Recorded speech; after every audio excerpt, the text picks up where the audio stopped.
Add చేస్తాం కదా. So ఇప్పుడు this is a construction diagram of moving iron instrument. So ఇప్పుడు ఒక మ్యాగ్నెట్కి మనకి ఎన్ని పోల్స్ ఉంటాయి? North pole, south pole, same poles, repel each other, same poles, repel each other, opposite poles, attract each other. So ఇప్పుడు repulsion and attraction మీద base చేసుకుని 2 types of MI instruments ఉన్నాయన్నమాట. ఓకేనా? రిపల్షన్ అండ్ అట్రాక్షన్ బేస్ చేసుకుని మనకి 2 types of instruments. ఏంటవి?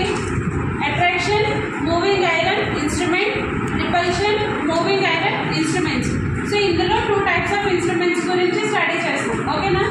So first attraction type, attraction moving iron instrument.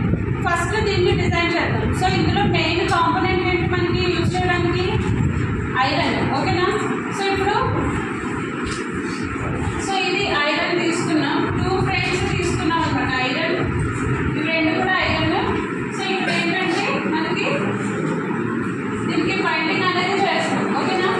So ఇప్పుడు ఈ ఐరన్కి బైండింగ్ చేసి సప్లై ఇస్తున్నాం. ఓకేనా?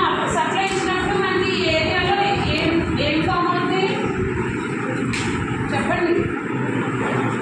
2 మెటాలిక్ ఫ్రేమ్స్ తీసుకున్నాం, రెండాటికి కూడా కాపర్ వైరింగ్ అనేది చేసాం, రెండాటికి సప్లై ఇచ్చాం. ఈ 2